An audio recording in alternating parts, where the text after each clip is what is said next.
He's a son of the School of Languages. He did his bachelor's here when it was called Educación Inglés Español. Educación Inglés Español a while ago. And then he did the specialization that we used to have before we even had a master's program. He graduated together with Professor Sergio Lopera and I from that specialization. And then he went to the United States to do his master's at Westchester University. I think, going back, I think he left one day for the United States and I left the following day. Only he went to Westchester, I went to UMass.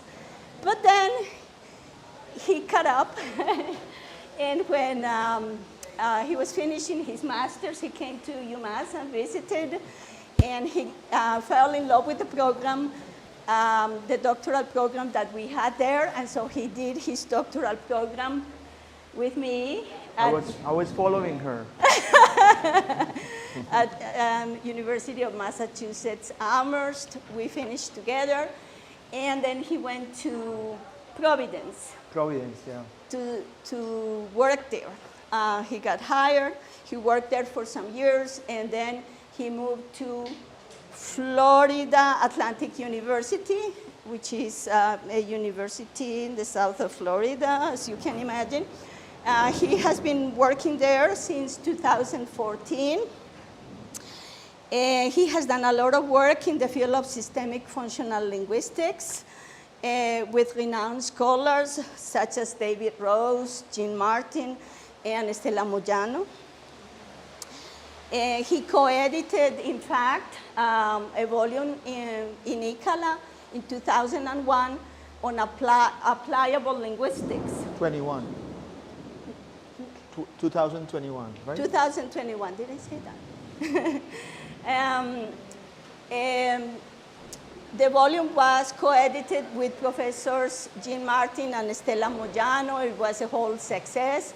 Lots of good ideas in that volume for you to, to check it out.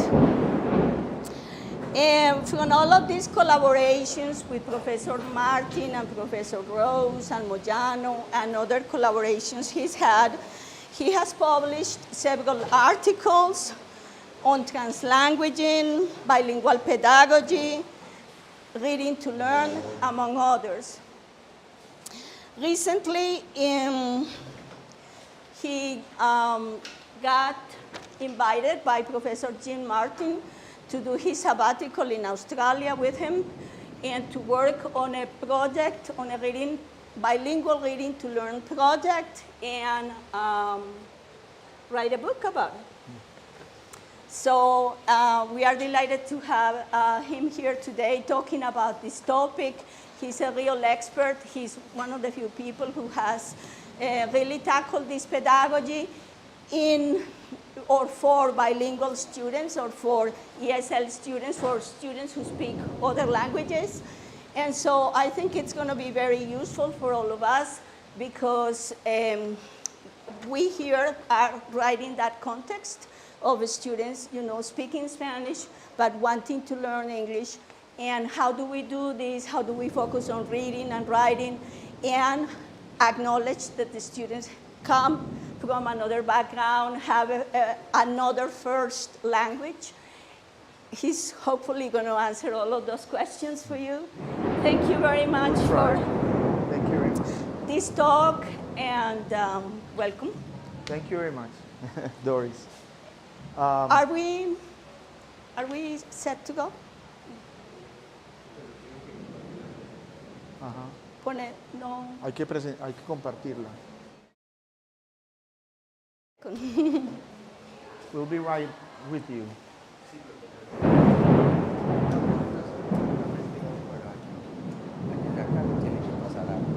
¿Cómo?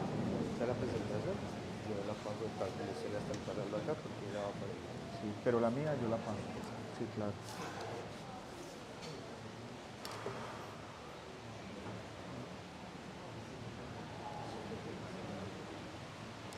Necesitamos saber cuántos vinieron. While we esta begin, charla. let me ask you about your backgrounds. Everybody, De pronto professors tomar las here? fotos.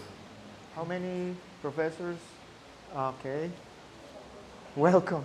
Thank you. It's an honor for me to be here. I remember vividly taking class right here in this very own classroom, and I graduated in '94. So that's like almost 30 years ago.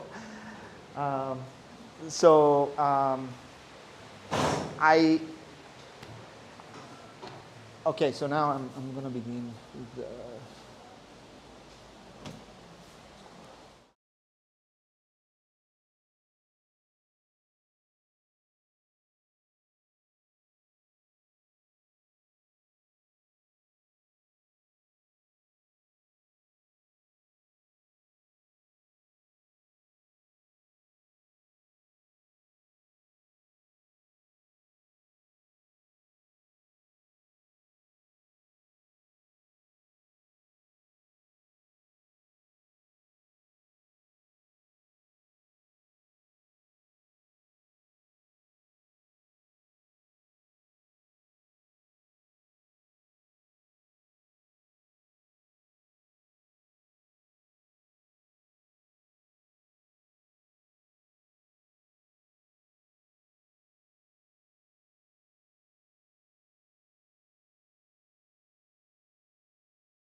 A little different, a little revolutionary, if you will, but this is my house as well as yours, so I'm not afraid.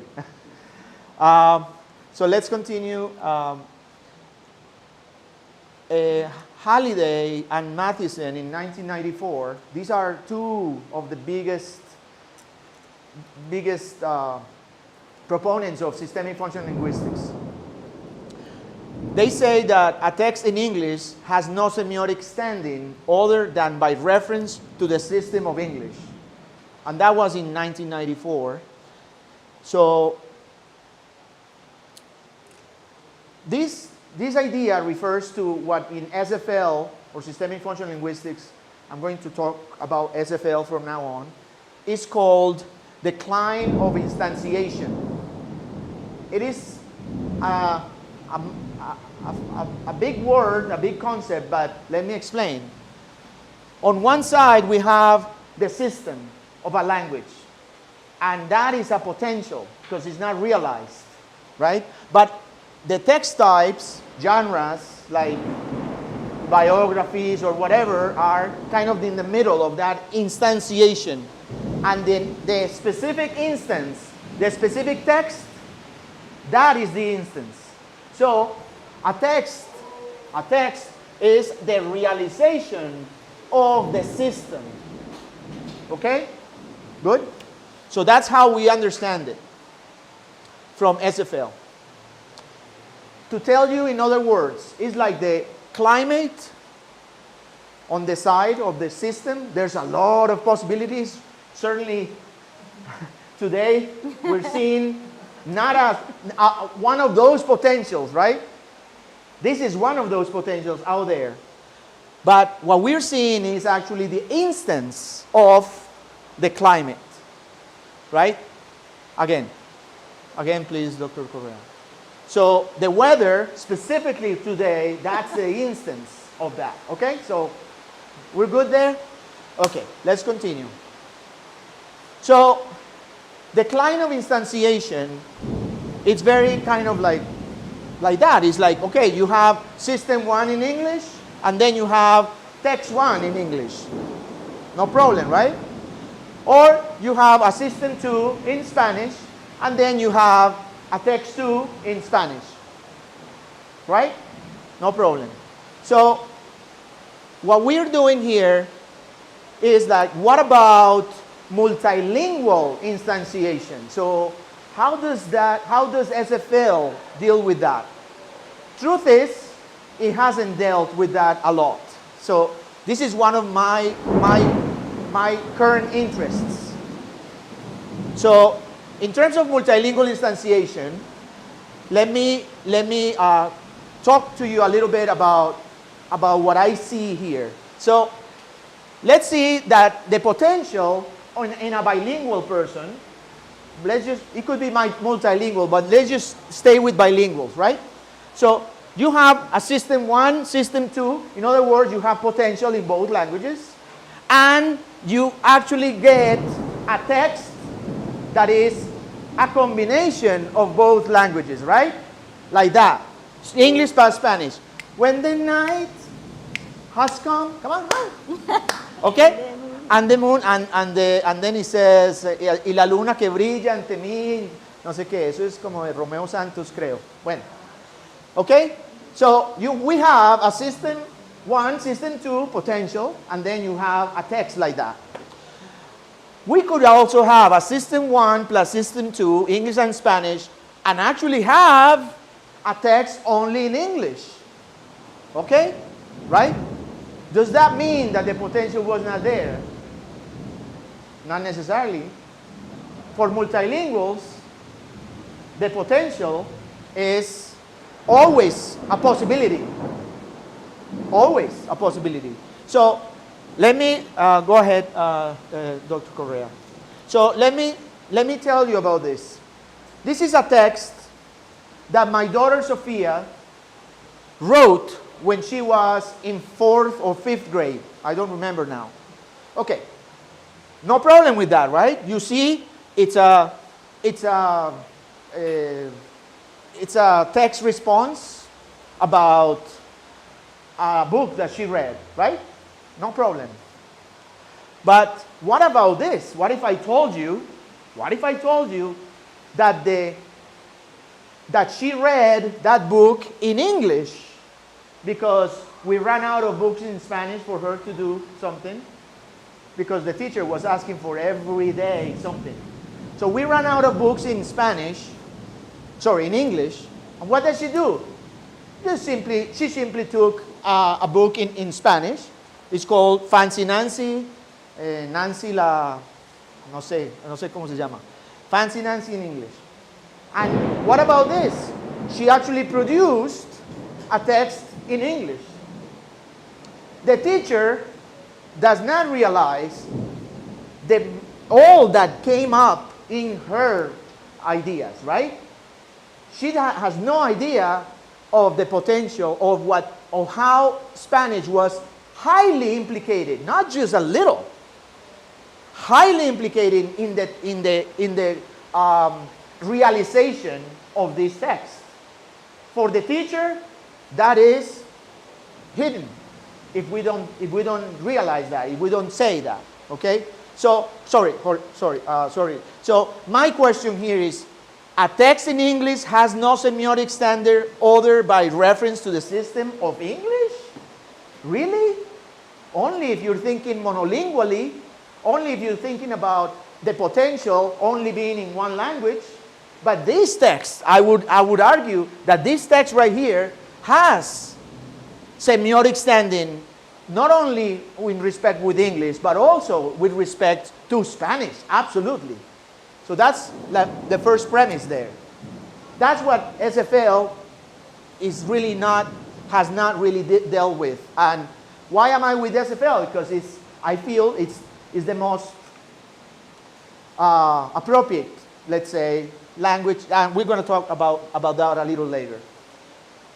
So, in terms of the climb of instantiation right here, you have an abstract system, right? Because it's made up of rules and all that, but you actually see it realized in an instance that is concrete on the other side of the climb of instantiation, okay? And this is called what I call translingual climb of instantiation, okay? So, teaching a second and foreign language, this is another of my premises, without using the meaning potential encoded in the native language of learners, in my opinion, has served as a midwife for humbler expectations in language education. That's when the revolution begins. Like, what? What are you telling us? For the whole, we are always, and I was like that, always thinking, the more English, the better. You know, English every time, all the way, immersion, all that. Well, I am kind of not beginning, but with my work, I'm beginning to seriously question that. So let's keep it at that. Let's see. Okay, so back in 1992, in chapter 3, I believe, pages 173 to pages 222, you should read this. Robert Philipson, talked about 5 fallacies of English language teaching. The 5 fallacies are the monolingual fallacy. In other words, English is better, or another language, or English in this case, is better taught monolingually. Okay, that's, according to his ideas, that's a fallacy. That is not true, and it's not borne by research or anything at the time. The native speaker fallacy. The best teacher is the native speaker. I think we can disagree with that, all of us. So we'll see. Although I can tell you, back in my day, I don't even remember the teacher. He was British. And we thought he was the best teacher. Maybe he was the best teacher. Yeah. But there was... Yannick. But he was also the native speaker. So I don't know if at that time, 30 years ago, I really had the idea of separating this idea of being a good teacher from being native, like native. No, like that's the model, you know. That's what. Okay, well, the native speaker fallacy, the early start fallacy. In other words, the earlier you start, the quicker. This has to do with the idea, with the myth that children are very, very good language learners. In fact, children are only better than adults in pronunciation. That's it. That's it. Other than that, we as adults have much more, a bigger cognitive, I mean, we're adults. Imagine all the knowledge that we have that the children don't. But what happens?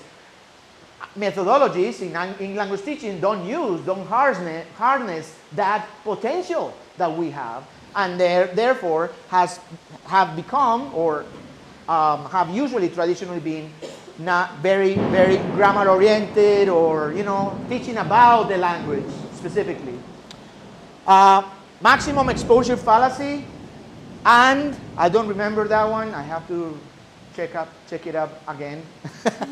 And the subtractive fallacy. Basically, the idea that the more, if you use another language too much, then you're like, your English will suffer.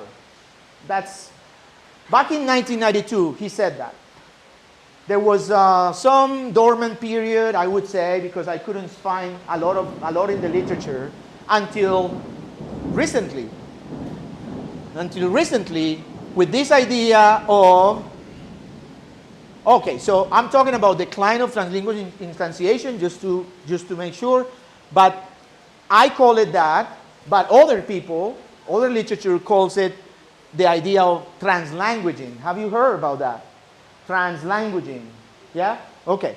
Translanguaging is the act performed by bilinguals of accessing different linguistic features of various modes of what are described as autonomous languages in order to maximize communicative potential. Okay?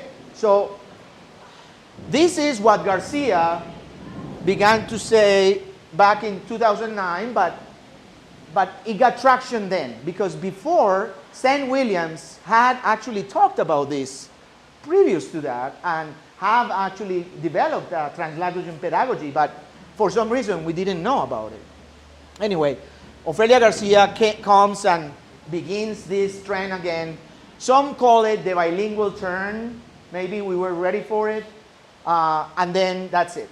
A little bit about translanguaging. It's that there are different versions. The strong version is that of holistic bilingualism, unitary translanguaging theory. And you can actually talk about that with certain authors that talk about that. But there are others, and I am on this side, I'm not on this side, and I'll tell you why, that have a weak version, meaning like it's not so extreme. Multilingual perspective on translanguaging and cross-linguistic translanguaging theory Cummins, 2021. As you can see, this is quite recent, and it's becoming increasingly recent. So the Strong version, what does it say? It says that over there. The bilingual's linguistic system is unitary and undifferentiated.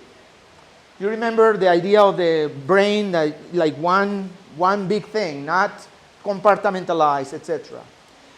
Language have no cognitive or linguistic reality. Bilingual people do not speak languages, but rather they use the repertoire of linguistic features selectively. This is actually after a book, a very, very, very revolutionary book by Pennycook and Marconi called Disinventing Languages. And in that book, in 2007, I believe, they actually argue that there are no languages, that languages are just simply invented. And you could see how this is kind of like, what? What do you mean? So if I begin talking in another language that you don't understand, there's no boundary. Anyway, I'm not going to go into it because I'm just referencing here so that you could see all these different things that are around translanguaging. So, and with references and all that, so that you could actually pursue any of that or contact me for sure. I can give you my card. Anyway, we're family, so don't worry. I'll give you whatever. Let's go. Thank you. I didn't mean that. I'm sorry. So, let's go. I'm just getting excited. Translanguaging, the weak version is the multilingual perspective on translanguaging, basically that bilinguals actually do speak languages involving multiple registers of an effective teaching promotes conceptual and linguistic transfer across languages. The reason why I am on this side is because otherwise I could not talk about systematically using the first language of the students to improve the second. So you could see why I subscribe to that, because I firmly believe that, and you'll see, that bilingual pedagogy is much powerful than simply monolingual. So let's continue. Thank you. The Strong version proposes no boundaries and no languages. Seriously, no languages and no boundaries. Like anything goes. It's very, very postmodern. Very postmodern. The grand narratives in the postmodern way are gone. No languages either. Proposes fluid social and cognitive boundaries between languages. I want to explore one thing that I didn't prepare, but I've been thinking about this in my sleep, like going to sleep. And it's the following. How does soccer, or the World Cup soccer that just finished, explain translanguaging? Okay, let me try this. Because I'm a soccer player. I actually was in the team for many years here. Anyway, soccer team. Did you see France? And everybody was saying memes and all that they were all African. Right? Like all their families and their ancestry, all that. And Morocco was playing France, I think. I don't know. Or maybe not, but it doesn't matter. Morocco looked completely different. And yet, okay, so you could argue there are no boundaries. You know, right now there are no boundaries. Yet, when they go and play on the field, the African-looking, or people say they looked African, were still with blue and were attacking the red. And the red were, I don't know. That's how I could kind of like, I began thinking about this. Yes, the boundaries are blurred completely. However, there are still rules and there are still things that we abide to. So I don't know if that's a very good, if it works for you, but I just gave it a try in terms of soccer, just to bring it in there. Thank you. So for more recent things, Macedo, he actually wrote a lot with Paulo Freire. So Macedo actually was the one that translated many of his works, including Pedagogy of the Oppressed. Anyway, many of those. Chapter 1 in Macedo actually talks about translanguaging as an imperial rupture. So that's how I'm looking at it, as an imperial rupture. In other words, let's use translanguaging, or the first language and combination, as a way to resist that linguistic imperialism that has come over us for many years, for years and years, and that Antonio Gramsci, the great Marxist, would say is hegemonic. And it's hegemonic, is not ideological, hegemonic, because we don't even see it. So that's the difference between ideology and hegemony. But anyway, so in this case, there's this work that is very important. Go ahead, Dr. Correa. And also, in systemic functional linguistics, this is the latest on functional perspective on developing language in SFL. And as you could see, McCabe actually says that bilingual language development is considered only tangentially. So listen, if you're looking for some kind of vision on what to study, what to read or research and all that, this is a very, very exciting and promising venue of research. Absolutely. Absolutely. I see it clearly. We can talk more about how, if you don't see it yet, but I can continue. Okay? So, in that idea of decoloniality and all that, of course, our own Ikala, the South writes back, hey, I wanted to use that title, and she told me, no, we use that a lot, so we lo quemamos con él. Yo le dije, no, pero yo quería hacerlo. Ok, lo que usted diga, doctora Correa, está bien.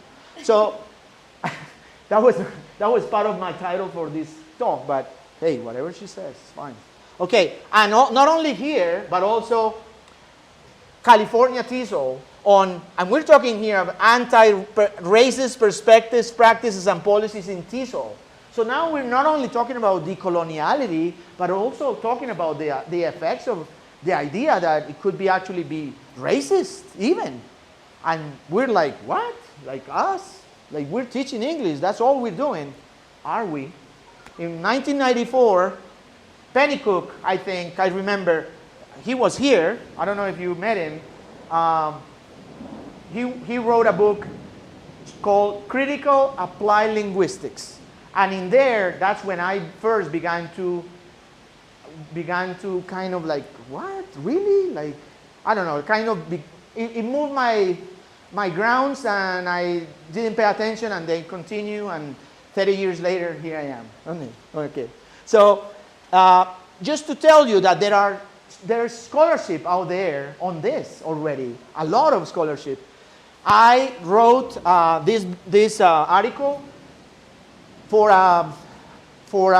because undergrads were really like they were either not understanding journals or going to Google. So it was one extreme or the other. So some publishers from this journal approached me and said, look, this is a series in which we are trying to tackle difficult issues, but you need to speak not as a professor. You have to kind of like make it very, very, kind of like very easy, right? So that's why I made it like that, interactional right there. What is translanguaging and why it should be valued? Right there, I'm telling you, right from the get-go, my macro theme is, or my macro new, let's just say, it's, I am telling you what translanguaging is, and I am telling you that it should be valued, basically. And then you go into that. This is another one that I can share, but it's not finished, it's in press, so, but I can share as a draft, for sure. So just wrapping it up. I took a long time to say this, but it's important. From this theoretical perspective, in multilingual instantiation context, it is a big mistake not to recognize the first language as a part of those options or alternatives available to the speaker or hearer. Similarly, a pedagogy that seeks to be culturally and linguistically relevant cannot ignore the important role of the first language in the process of instantiation of the second. Okay, so let's continue with these more like I'm kind of wrapping it up this here. So for this part, the recent impetus of multilingual scholarship has left us with an alphabet soup of concepts represented by such terms such as code meshing. Do you associate that code meshing with any author? Come on, with anybody? Yes, that one. Code switching, of course. Multilingualing, translanguaging, polylanguaging, metrolingualism, right? Pennycook. Multilingualism, among others, which currently compete for academic usage and acceptance. Basically, all of them are kind of the same. However, do not confuse code switching with translanguaging. My daughter, the text that she wrote, it's in English. There's no code switching there, right? There's no two systems instantiated in that instance. Valga la redundancia. But she's not code switching, but she translanguaged for sure, right?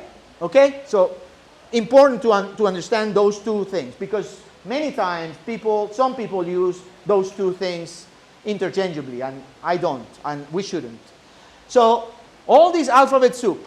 However, current descriptions of code X or X languaging or X lingualisms, whatever you want to call them, up to now have been quite successful. Up to now, these are being quite successful in the argument for decolonizing foreign language education through the presence and value of mixing languages in classrooms. So basically, right now, teachers are saying, okay, that makes sense. I'll do it. Like this teacher right here, Diana from Jorge Robledo. She's like, okay, I'll do it. But then such efforts have not transcended their ethnographic descriptive nature and have for sure not permeated the ELT or foreign language teaching field, which continues to hold its long-term monolingual principles. I'm sorry it's a mouthful, but I actually had that in my notes, and I had the idea, fortunately, to put it in a slide because I was not going to be able to read the slides, I figured. So I'm good. I'm kind of, okay, I'm glad. So basically, as descriptions, they only account for how individual teachers create opportunities or make use, allow, or create opportunities for language mixing, or how students resist by creating linguistic landscapes. Most of these descriptions recount teachers' use of L mixing instinctively,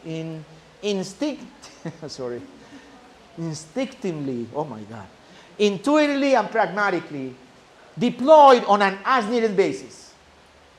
But the potential of multilingual use classrooms can be expanded through a comprehensive language theory specifically designed for bilingual, multilingual learning. In other words, they have been successful in convincing teachers, like, okay, yeah, that's fine. But the accounts of that research is very, very, very classroom-based and like, this is what I did, and which is fine, it's fine. But how do you go from there, from that context to actually you doing it? That's the question here. That's different. So right here, I would say that we're not there yet because there's another problem in addition to linguistic imperialism. And it's this idea that we have a language theory and we have learning theory. So language theory, we have structuralism, etc., etc., etc. And we have learning theory that is behaviorist, cognitive, social, etc. You mentioned it, yeah? You name it, right? Many, many of them. And they usually have been studied kind of separated. Like the most robust work has been done like that. But fortunately, we have Halliday. And Halliday, I would say, this is genius because he actually proposed, and he was very adamant about this, and I didn't understand it. I didn't really grasp the dimension of this thing until, I don't know when, but recently. It's not a theory of learning. It's not a theory of language, but it's a language-based theory of learning. Based on the idea that you cannot have any language theory learning theory without accounting for language. That's how we learn, right? That's what Halliday said. And get this, he even went far. This is a very good, very amazing article, 1993, Halliday. He actually said, learning language is learning language, learning about language, and learning through language, right? So that's very, very important. That was the previous, that's okay, don't worry. So let's enter the train of systemic functional linguistics. What is this and why is it useful? Systemic functional linguistics sees language as a stratified system. One that at the bigger level, it's patterns of text or discourse that are realized, now we can say that, by lexicogrammar or rules and all that, that in the end are represented or contextualized realized by letters or sounds. Right now I'm speaking, so it's sounds. And you are looking at that, so that's letters. Right here we're talking about a multimodal idea, okay? So in order to teach that very, very complex system, we need to, go ahead, see language as we could see language as a ladder. Keep going there, doctor. In which I put that there so that you understand, that. But in order to teach this system, this highly complex system, what we do in systemic functional linguistics is to always begin with whole text or complete texts, and okay, I'll wait for you. It's hard, No, keep going. So, in order to teach this highly complex system, you need a pedagogy that accounts for all of that. Yeah, continue. Yeah. And that goes from reading, and that begins with complete texts, goes down to paragraphs, goes to letters and words, phrases, paragraphs, complete text, again in terms of writing. So reading to learn is a reading entry, but ends up with writing. So one of the things that I love about this is that integration of reading and writing, which is not thought out separately. It's actually reading is part of, or that idea is part of that. So right now, when you look at that, this is what reading to learn is, and that is what it seeks to accomplish. Okay? So let's begin talking a little bit more about this language-based culturally relevant pedagogy as connected to reading to learn.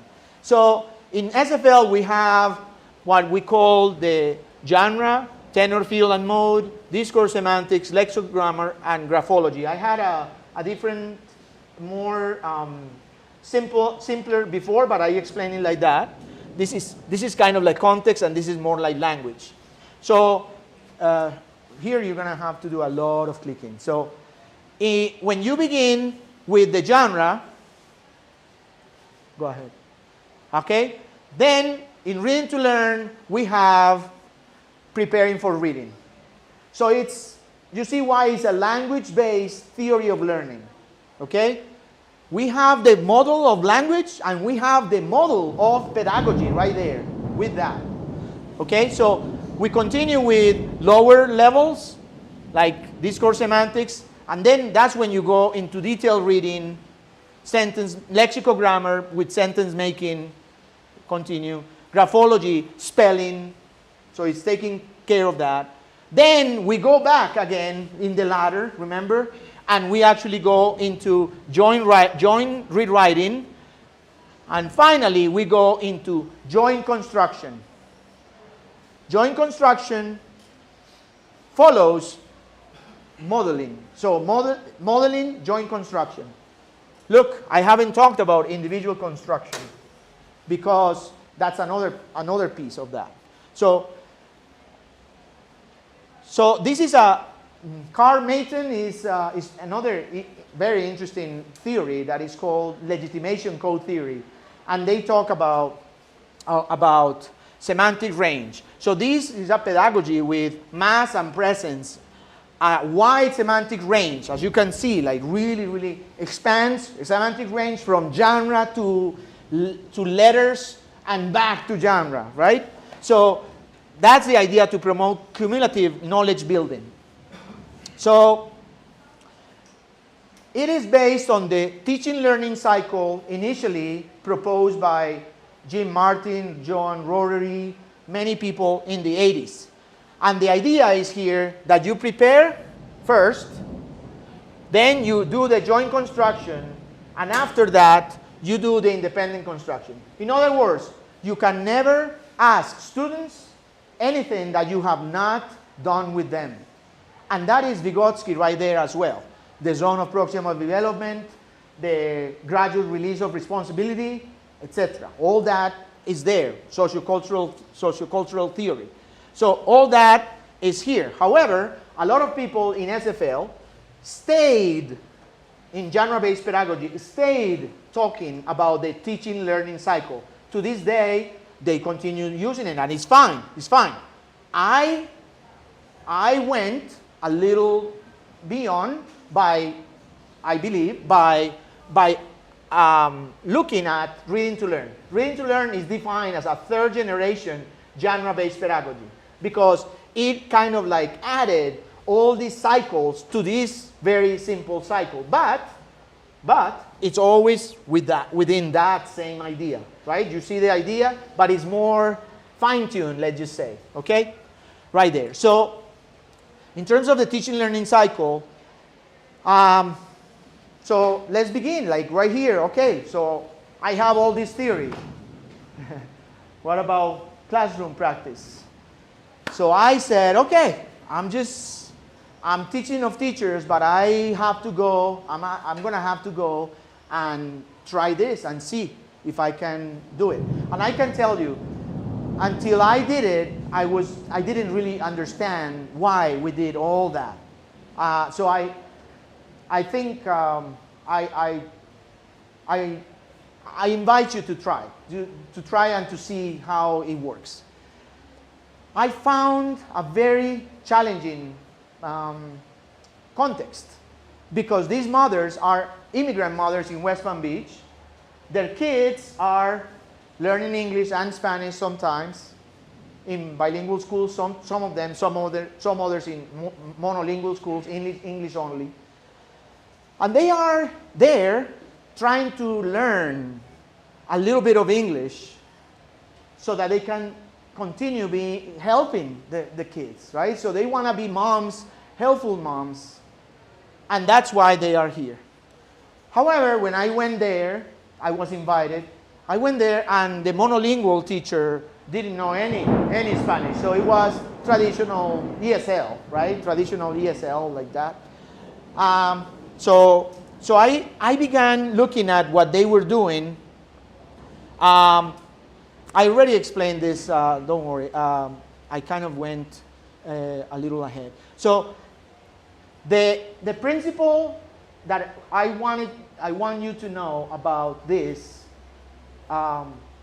genre-based pedagogy in general, not necessarily reading to learn only, is guidance through interaction in the context of a shared experience.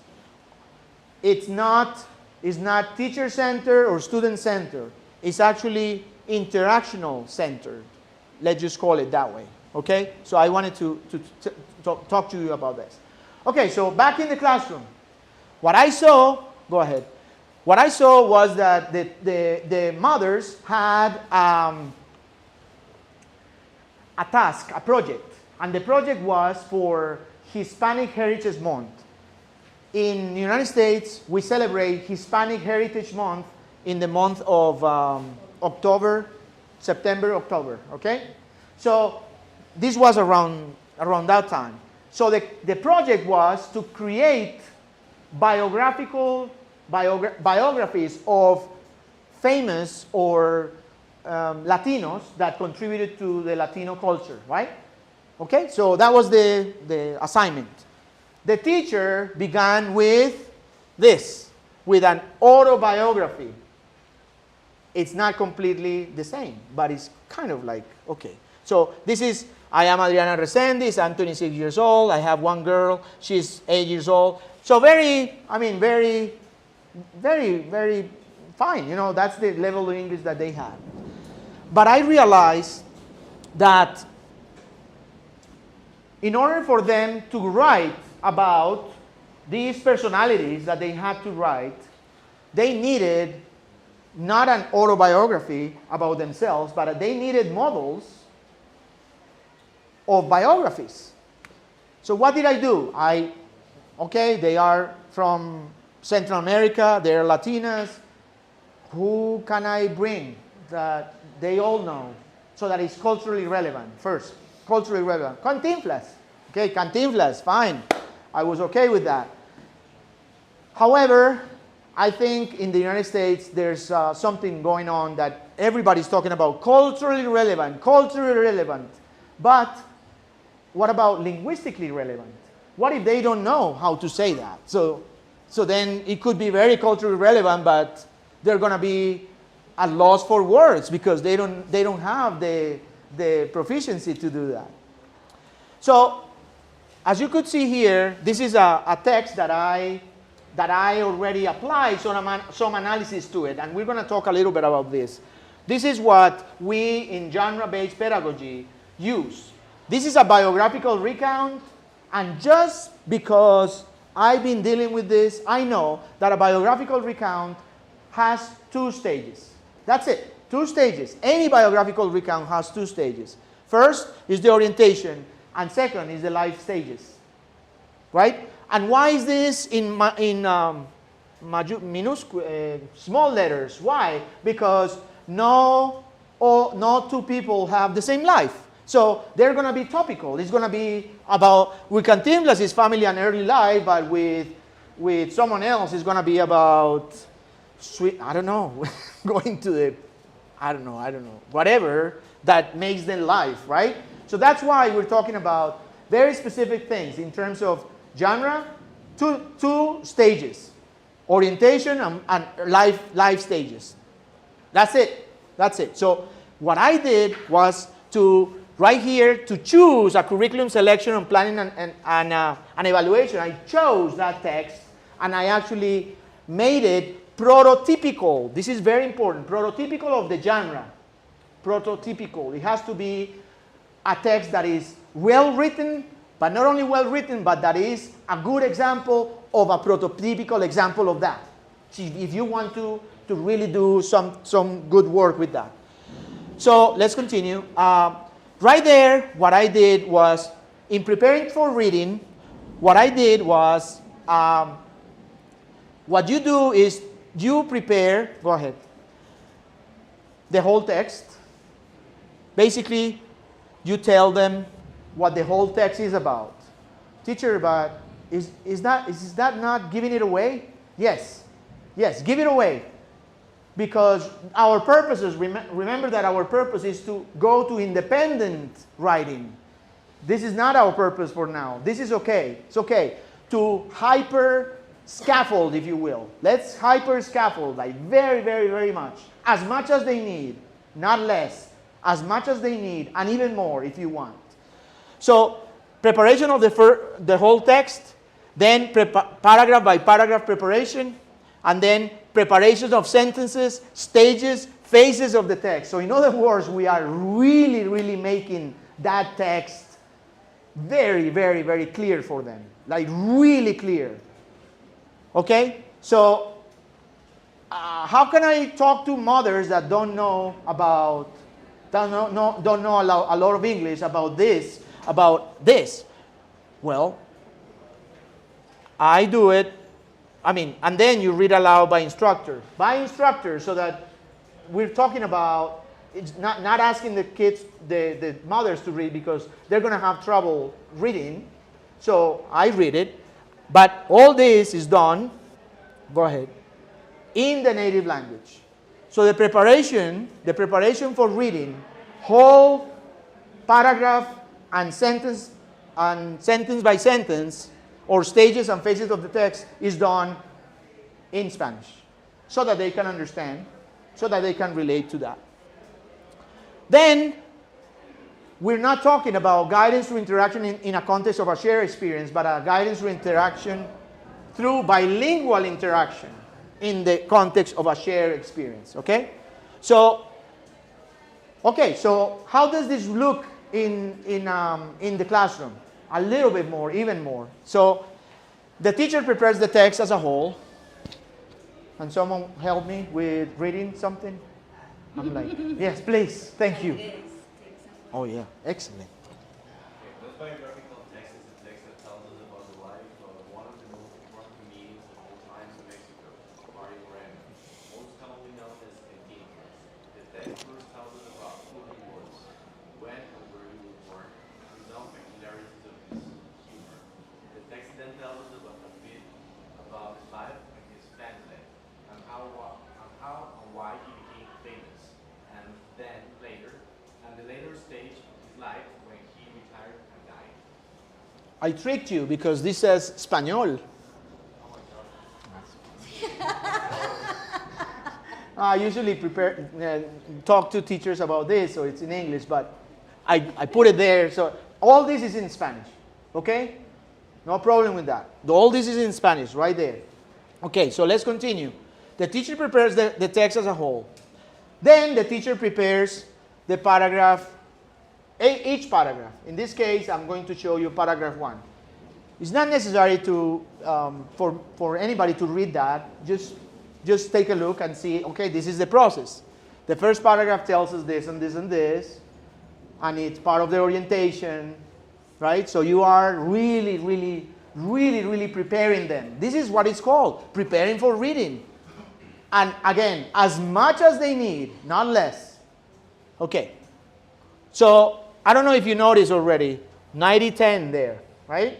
90 Spanish, 10 in English by this time. Then the teacher reads the paragraph as it's found in the original text. Mario Fontino Alfonso Moreno, etc. Okay, so you read it, you take pauses, students know what you're talking about. They certainly knew, they knew exactly what I was talking about. And then you repeat with paragraph 2, 3, and 4. Listen, at the very beginning, maybe you need to write this to practice. But once you get used to it, you just, okay, this text is about this. Don't take it for granted. Like, try to prepare. If you're going to try to do it, prepare. Like, write this, write it. Especially at the very beginning. Write it. And try it and stick to the script. Thank you. So, in detailed reading, right now, detailed reading, now we are going a little bit more into English, right? So, we go by the following. The first sentence, the teacher prepares the first sentence. La primera oración, como es parte del primer párrafo, es parte de la orientación. La primera oración nos dice el nombre de Cantinflas, cuándo murió, cuándo nació y dónde. ¿Sí? In Spanish, no problem. And then, go ahead. Yeah. The teacher reads the first sentence or asks a confident student to read. Can someone read it, please? Confident students. Go ahead, come on.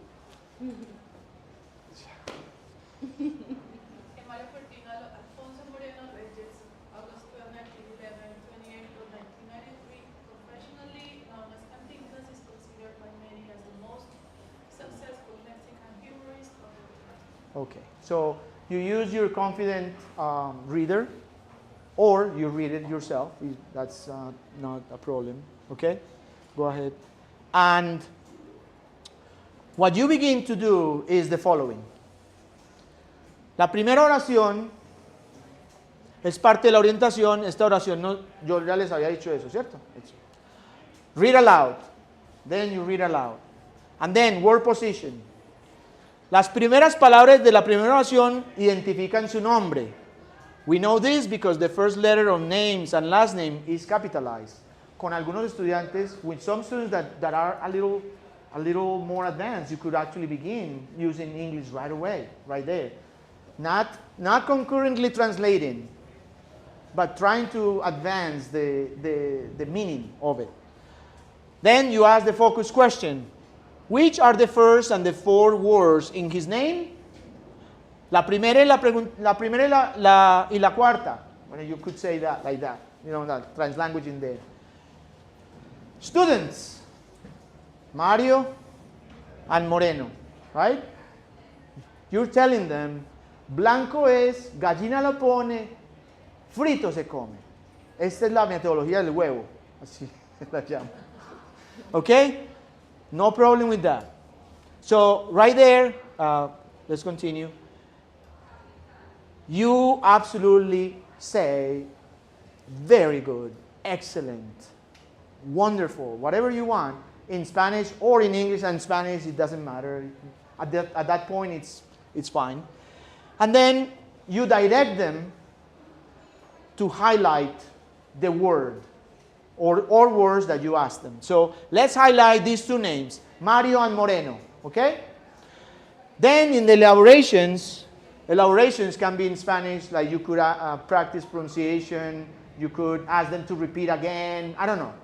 This is like, the more people use it, the more this is going to be adapted and improved, let's just say, in the classroom. Because you could say, in my classroom, this works like this or not, or I can speak in English all this, or I have to translanguage a little bit more, etc. Okay, so go ahead. This is the text that you end up with.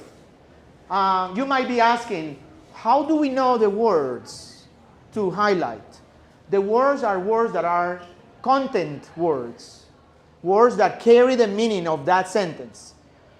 When you want to do this, first you analyze the text, right? You put it orientation and all that, what it has.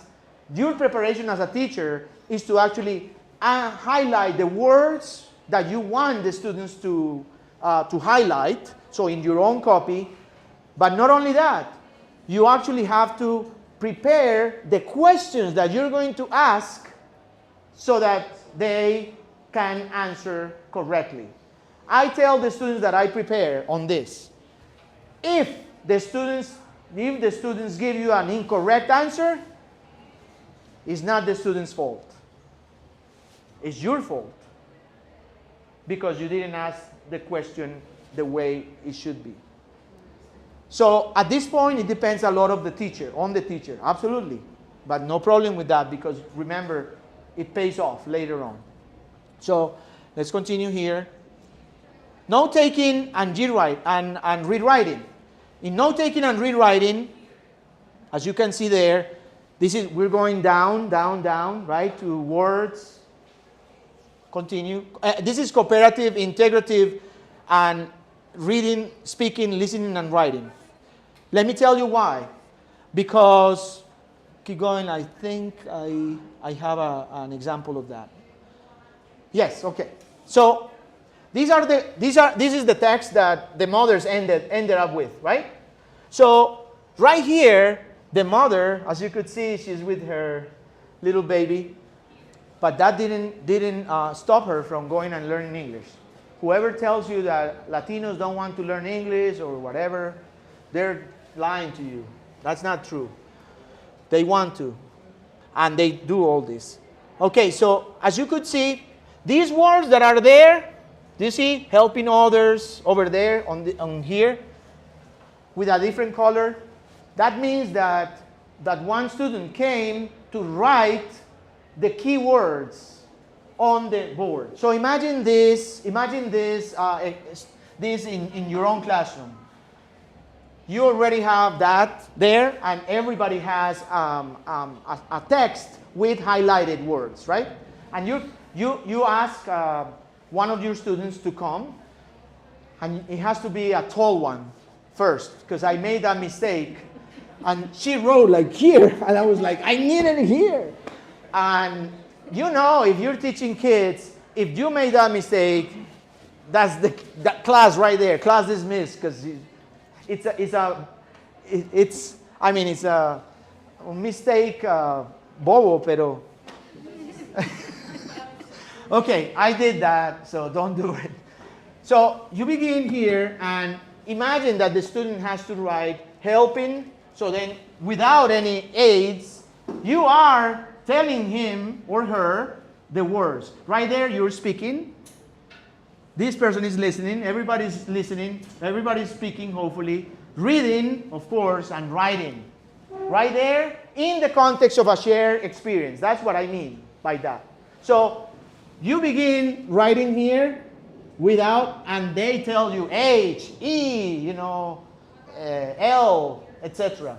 And so look what we're doing now. We went from the whole text, to actually practicing spelling in the context of a shared experience. Once again, right? In the context of a shared experience. Right there. So, right here, this is what everybody writes in their notebooks. The same thing that is over there, so they are writing as well. And basically, keep going, right here. So basically what we do is those words here, and then students take turns to write. Use different markers so that it looks really cool, because it's like cooperative. Like it's like we did that. All of us did that. Students take turns. A student write the words in notebooks. Words are then grouped into their stages following the original text. This is very important. So right here, this is like the last part. They are grouped like that because what you are preparing the students to do is to do joint rewriting or joint writing. Go ahead. So in joint construction, with the help and structure given by the highlighted words, right? You see helping, all that here. And the structure given by highlighted words in the original text, students take turns to reconstruct the original text using the same ideas, but modifying the words and the organization of sentences. So you'll see what we did with Cantinflas. This is right here, as you could see, right? Different styles of writing, different colors, etc. And right here, they are writing all this. While they come to the board, the rest of them are writing as well. Everybody's writing, everybody's listening, everybody's actively involved here. And in joint construction, as you could see there, they produce, and we produce together a new text. So go ahead. Let's take a look at the difference here. Yes, go ahead. So as you can see here, it's about the same. It has the same structure and organization, and but the syntax is different. The vocabulary is different. So what are we doing there? We are expanding the repertoire within the constraints, the limits of a genre, of the specific structure that was given to them by the text, by the model text. Okay? So as you could see here, Cantinflas was a very celebrated and famed American humorist, right? That's kind of like the same here, but it's kind of paraphrased. So yes, we are plagiarizing, but we're not plagiarizing the content itself. We're kind of like, I don't know, I have to find a better word for that. It's really using, yeah, something like that. It's, huh? Yeah, something like that. It's just that plagiarizing sounds so bad. But hey, listen, if we talk about what Bakhtin used to say in terms of dialogism, our words are not really our words. We are always ventriloquating someone else's. Freire said it in a very different way, beautiful way. He said, my reading of the word is someone else's reading of the world. And that's true also. Durkheim, or Durkheim, I don't know how to say in English, used to say, we're talking about coalition of minds. So who are we to say that we need to produce original things? Well, this is not original, but are we original in any way? Anyway, we don't have to be, but I have to tell you, the most creative minds have first mastered the basics. Dali, I went to Tampa, St. Petersburg, 2 months ago or something, and I was looking at his thing, and his museum, and in his biography, when you put on the headphones, it said that Dali was the most classic of all, like he knew every single classic technique. And only after he did that, he mastered that, he was able to transgress it, to create something new. Same with Garcia Marquez, right? Same with many, Joyce, etc. I mean, masters are always have to start somewhere, and this somewhere is in the basics. So let's not worry too much about being original, like we're providing a template for them to be original. Let's just think about it that way. So they happily in 5 classes. This is 5 classes. 5 classes, 40 minutes each, more or less. We went from I am Ariana Resendiz, my name is, or I am 26 years old, to biographies independently written on Jorge Ramos, Sonia Sotomayor, the judge, Cesar Chavez, etc. So this is independent construction. In other words, we never ask them, I never ask them anything that you have not done with them before. So that's the idea with this. Okay? So a little behind. Just so that you can see, to come back to this idea, the system 1 and system 2 is potential times 2. This potential was instantiated in the text that the mothers produced, because we cannot say that they use only English. No.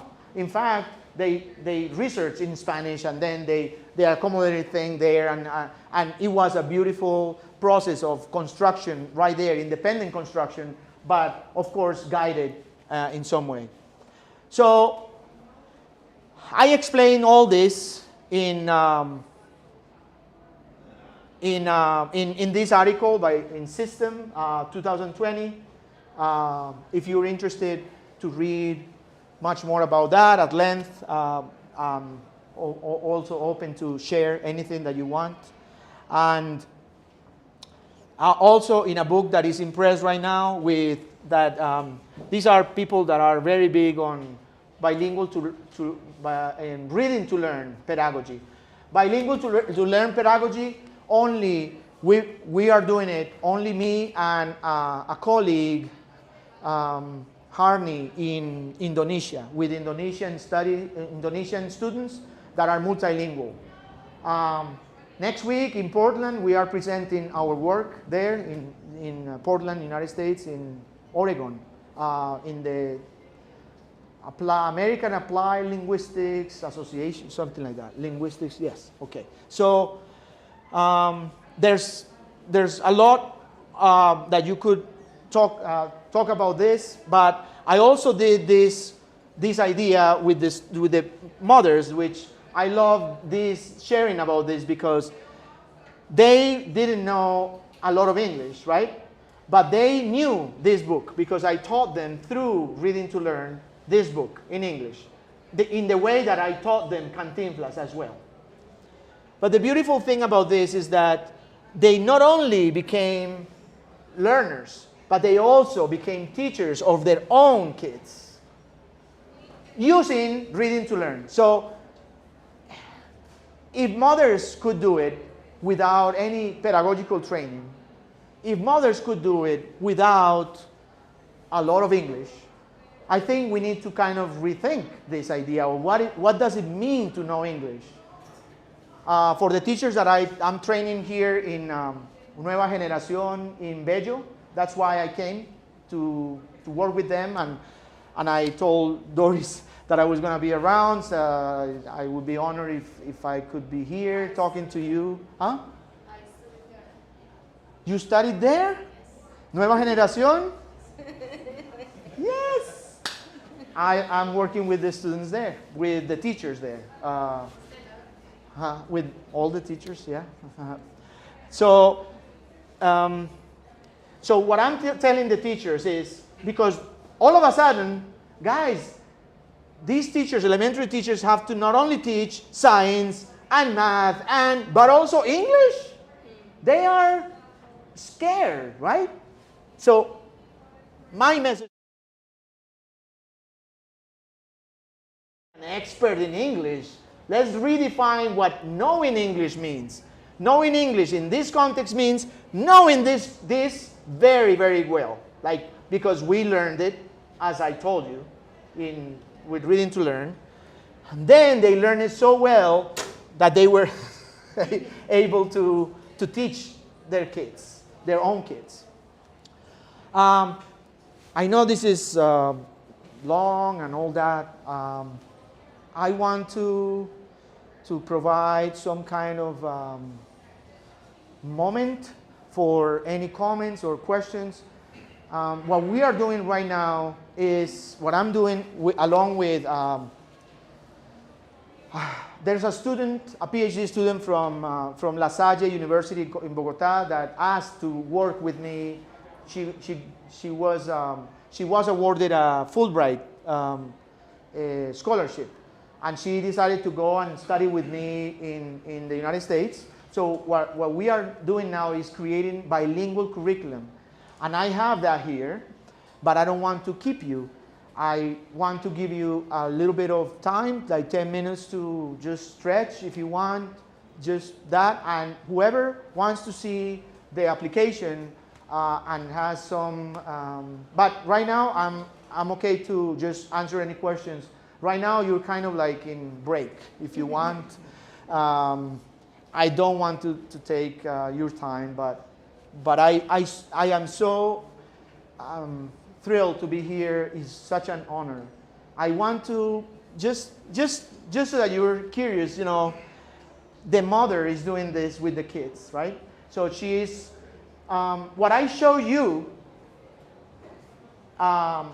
you might be thinking, well, I'm going to be a teacher of preschool or first grade. The kids cannot write.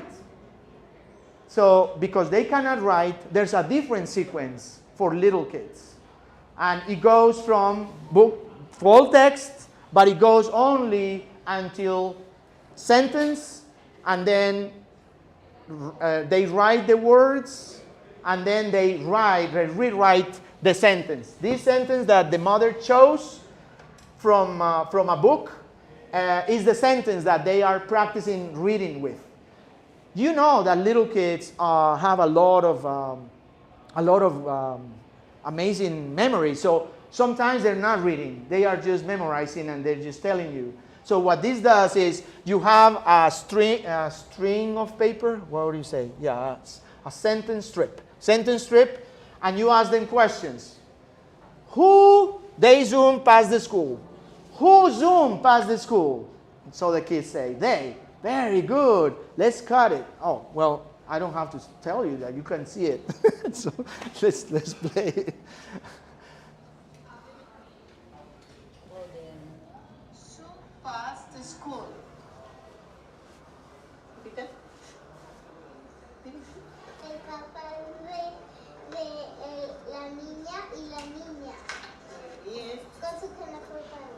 It was very interesting because she said, she didn't say they, she actually understood very well, and she said, el papá de la niña y la niña. Escuchen, miren acá. In Spanish, no problem, right? And then she said, okay, let's cut it. Okay, so you understand Who here, should all the pass words are the school? cut by means of these questions, right? Repite. And then what you do is you El scramble them, papá put them de together. So la then they put them niña together. y la That's how you niña. know if they are Muy reading or bien. not. Con su teléfono. And then They, you muy go bien. even deeper a little bien. bit. If you want to, for example, go into, this is a diálogo pedagógico bilingüe en el marco de una idea compartida. That's when you go to the, I chose the ED, or she chose the ED. No, I chose it because remember that I, Escuchen, miren that I acá. modeled it for them. So they Who use the same should pass the so, school? right there. Sin la letra Zoom. Sin la letra D. Porque para a ella le suena D. Zoom. Sin la letra Le D. suena sin Sin la letra D. pero Solo escribe zoom. la escribe No. Eso es muy easy. You could of course. open it up. So as you can see, they No. cut Zoom. the more things, right? Zoom and Ahora, right? So they cut ahí it. viene Now they're able to do it. Ed.D. Okay, now I stop 10 minutes Muy and bien. then I show you the bilingual progression. ¿Qué dice ahí? Zoom. Mírala. ¿Sí? Mira. Zoom. Vuelve a repetir. Espérate. Zoom. ¿Y ahora qué dice acá? Mira, mami. ¿Y ahora qué dice? Zoom and. Y ahora. I'd like to know if you have experienced any kinds of difficulties or challenges while implementing this pedagogy with either children or teachers, like showing them distinct perspectives. Yeah, of course. The oldest teachers are in Nueva Generación are like, what? so what about Pape Pipo Poo? Well, I mean, yes, that kind of thing is like, okay, so English teachers also have a question like, so what about us? What do we do? Because I'm talking about, for example, science teachers that need to teach in English, or elementary that needs to be English. What I'm telling them, I am telling them, do not prepare a separate lesson for English. Prepare the same text that you are working with the metamorphosis of the butterfly, that you are teaching them in science. Use that same text in English because they will understand very well what it is about. Because, and this is the key, if you're going to teach an unknown language, or you're going to use an unknown language, use a known concept, a concept that they know. That's why we in English, we love Caperucita Roja and the Beauty and the Beast and things like that that we know that they can relate to. So in a way, we are aware of that. The idea is not to have two unknowns. You cannot teach new content in a new language. That's a recipe for disaster. That's what happens in the United States with kids that go to immigrate and they are not well educated in their first language. They cannot catch up. However, when kids from Nueva Generación or Jorge Robledo go to United States because they are very well prepared, guess what? Most of those kids they come with some English, but not with a lot of English, but they come very well prepared. That's what matters. In 1 year, they are the best in their school. That's what happens. Because the Spanish or because the first language is is foundational. So I don't know how I ended up there. I think I answered your question. But yeah, there's the idea that, English, we should be in English all the time. And it took me a long time to kind of like undo what I learned in this with no fault of anybody. It was just, as I told you, it's hegemony, I think. It's really good to call it by its name and to say there's some linguistic imperialism on it. And why do we still sometimes treat adults as if they didn't know anything? And sometimes we actually tell them, oh, you know what? It's okay because you're like children in the language. No, they are adults. Treat them as adults. I don't know, but I had a little, when I used to teach in EAFIT, I had más puestos que un bus. I was teaching in EAFIT, in CESDE, in Cedros, in Universidad. I would take my Alteco Plus and go all around from here to there. And it was, Sergio and I were like, anyway. So, what did I say? Oh my God. I lost the challenges. I forgot. Yes, I'm sorry. I had a point. Have you found people that tells you that you can use like this methodology, this pedagogy for adults and not for children? Like using the background language, the first language. Oh yes, with adults because they will be able to use the background language, but with children is not. So. But children have language, right? So I tell the teachers that I teach, please do not let principals call students that do not speak English as a first language non-speakers. Mm-hmm. They call them non-speakers. Like, what? That is ageism. Like, nobody is a non-speaker unless you were raised by wolves. What do you mean non-speaker? They have their first language, and it should be valued, and it should be used. Again, strategically and with purpose. I'm not advocating, and I am very well aware of the grammar translation method that was a horrible thing. Why did that not work out, and why did it extinguish? Because it was all about saying something in English y luego lo decías en español. So what these students ended up doing? They tune out what they didn't understand, and they only pay attention to the native language. That doesn't make any sense. I'm not talking about that here, right? I'm talking about purposely using it, using every single resource that we have on our repertoire to actually improve language learning. So yes. Yeah, one question. Very, very short. Thank you very much. You're welcome. Teaching English as a second language hasn't been my topic for a long time, but I was interested in coming because you were talking about reading, and because whenever Doris brings a lecturer, is always a great lecturer. So thank you very much. My comment is because you mentioned Freire. You mentioned Paulo Freire, and this image that you gave us of the mothers teaching the children. brought into my mind the strategy Freire used when he started, let's say, his political movement for education. He went to teach to read and write. Of course, it's a monolingual example, to peasants, but adults. No, he said, no, it's the adults who have to learn because they can teach the children and because they need to realize how they are exploited. But what he didn't take into account, which was something very good, that the adults, when they finished working, they couldn't leave the kids at home. They went to the classes with the kids. So while they were studying and the kids were running, sometimes they sat down and they listened. The kids also learned to read and write. Right. I think it's a very beautiful story. Thank you very much. I would say that Freire was wonderful, but he was very good at reading the world, but not so much at reading the word. I mean, it was just word-based, not text-based. Well, the text was the world, right?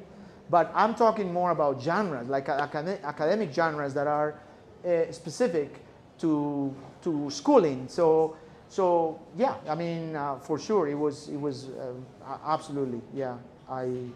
That's why I decided to do it with the mothers, because it was close to me, como haciendo patria afuera, no sé, something like that, yeah.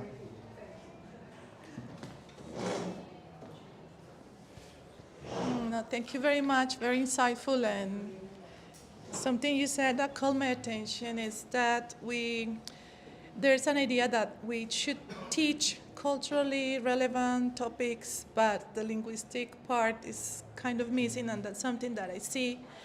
I work here in the university in a program that it's a program for students of all the majors in the university. So we have students from medicine, from biology, from education, etc. So what you say about who they are future professionals. They are students from University of Antioquia. So the repertoire, their language, but also their, I would say, their background, the cognitive resources, if I could use that term, I would say, is a privilege to have those kind of students.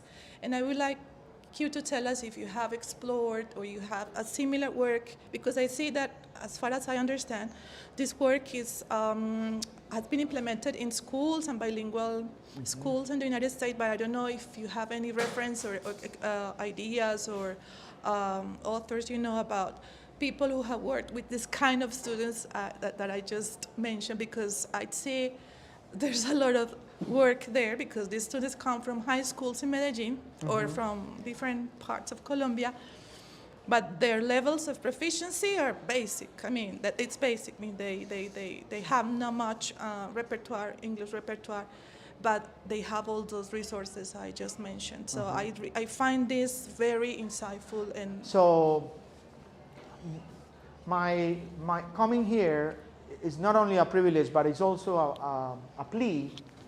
I am one of the pioneers on this. I started with schools, and as I told you, bilingual reading to learn is only by another person that I'm presenting with next week. In Indonesia, me, that's it. So this could be an opportunity for developing those kind of things. What I can tell you is that the pedagogical cycle that I showed you it works with regardless of, it is all about the text. So it works regardless of the students or whatever. One thing that I didn't mention that is very important, want to highlight, is that when you choose a text, you have to choose a text that is beyond the independent level of your brightest student. So we are not talking about a remedial work here. And why is that? Because this was Reading to Learn, and it's beautiful to tell you this, was born out of the David Rose is the creator.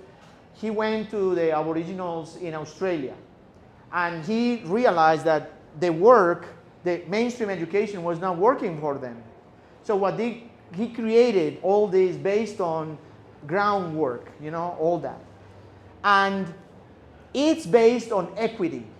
So this is not an equality, or is not, it has the principles of equity. Let me tell you what I mean by that. The reason why you have the text that you start with as the highest level of your brightest student, I mean a little beyond, is because if you have a text that is right here, this student is going to be left behind. Or in other words, is going to stop there.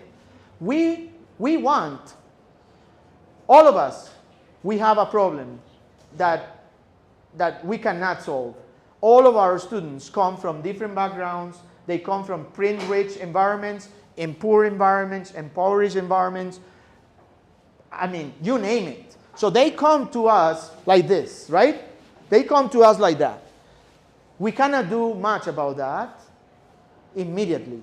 But when I have you as a student in front of me, my compromise with you is to get you access to that academic language. So, if a student is here and another student is here, but we want everybody to be here, what is going to happen is that this student is going to grow a little less because he's higher, right, in that genre. But this student is going to grow more, not necessarily to the point of this person, but this is what equity means. It's not equal growth, it's equitable growth. When I read this, I mean, as a person that believes that education should be for all, that access and all that, I was sold right away. Like it's like, oh, this is not your typical intervention program, remediation program. This is actually excellence. It's based on excellence. It's not based on, and it's based on equity, on that idea. So I wanted to share that because it is not fair for the top students to stay. They also deserve to advance more. In fact, I have to tell you, when you are producing a text, when you have a text that is, do you have a marker? Anybody has a dry erase marker? When you have a text that is a model text as I show you, like the Cantinflas one, and then, Juan, tranquilo. Gracias, prof. Okay, so imagine this. You have a text here. That is the model text, Cantinflas text. Then you produce together another text. The idea is that you produce an independent text, everybody. What if they're not ready? Well, they're not ready. Let's begin with another text. And let's create another text. What if they're not ready? Let's begin with another text.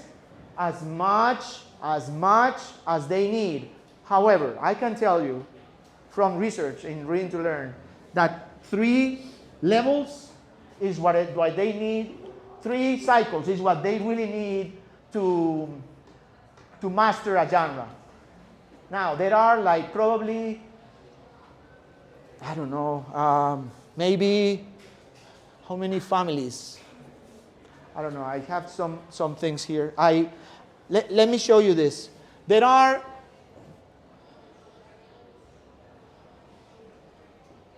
These are the families. And these are in Spanish because I translated that for the teachers that I'm preparing, because not all of them. So these are the families, 1, 2, 3, 4, 5, 6, 7. So imagine this. This could be a curriculum for the whole school from K to 12, even university. So then the historias have 4. We only looked at biografías right here, right? And remember, orientación, secuencia de etapas. That's it. That's all it has.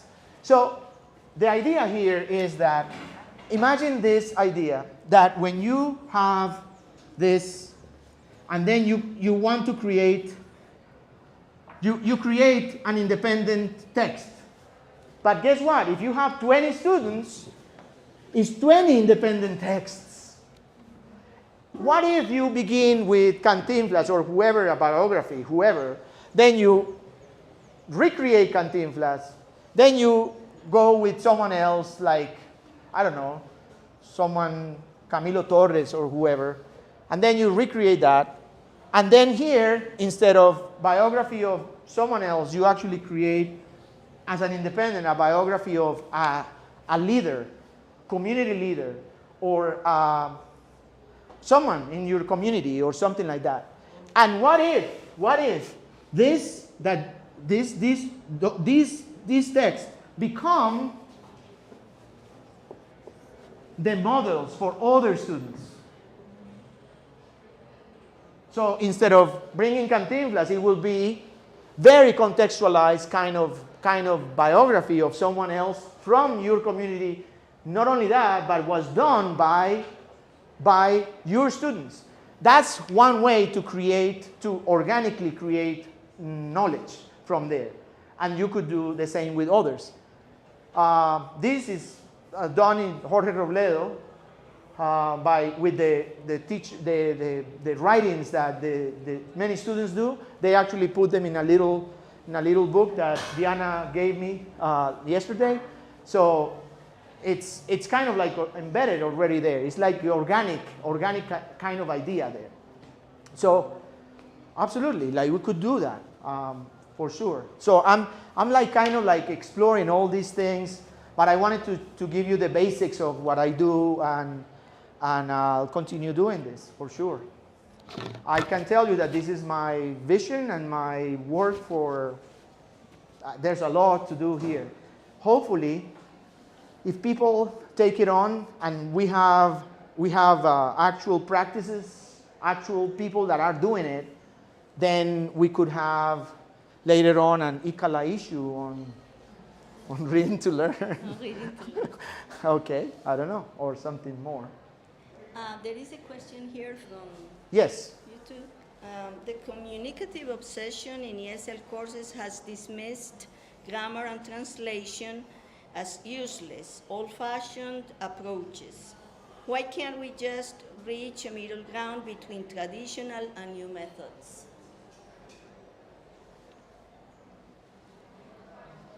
Yes, it's. I think it's an extreme, right? The extreme that it's always communicative, but what they mean is always oral, for the most part.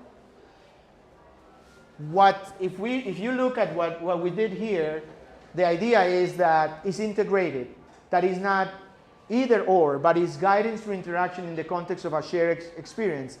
And the communicative method also talks about, I mean, that I know of, it doesn't contemplate the use of the first language in a systematic and purposeful way, which is what I came to tell you. So if you could see how we go from the text and then we don't dismiss the smallest parts of language, of course, that are important to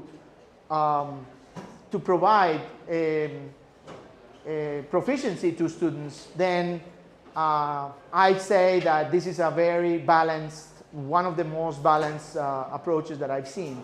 Not either or, but both and. Both and. Well, I think this is it. Thank you very much for coming. Thank you, Professor Ramírez, for your talk. Wonderful insights on how to do this in the classrooms. We're always wondering, how do we do this? What is the best way to do this? What's the best way to use our students' background knowledge, their cultures, their linguistic repertoire in our classrooms? And when we do it, we're always wondering, is this okay? So here is an expert telling you, yes, it is okay to combine Spanish and English in the classroom. Maybe try it this way. So it's an idea that you could try out and see if it works. Thank you very much. thank you for coming, and thank you, the YouTube Absolutely. viewers, for If being there you, too. if you ever want to try this, it all starts with a good text. And then you could actually mimic some of the units that we've been doing. So you kind of follow that with a good text, and in no time you might be an expert as well. So we'll see.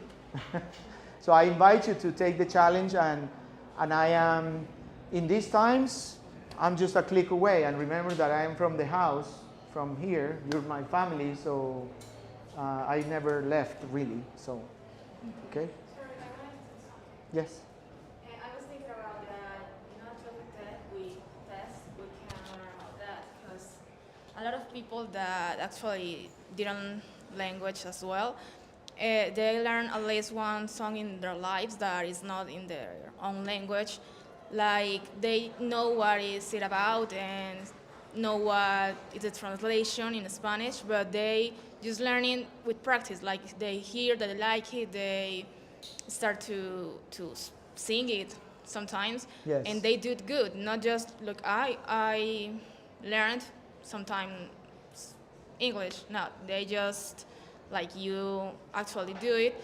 They hear it in English and then translate it with time, like they're interested in with the test, like you actually did. I'm sorry, I'm a little nervous, so. Okay. Talking really bad. But I was thinking about that, like telling you that it's a really good way to teach languages, because it's not just about grammar and learn how to write good. It's like use with their own language to know what is there. So that's. And now you know that a nueva generación, they're waiting for you. No, I'm not going to be a teacher. Well. No, Okay. that's all. Thank you.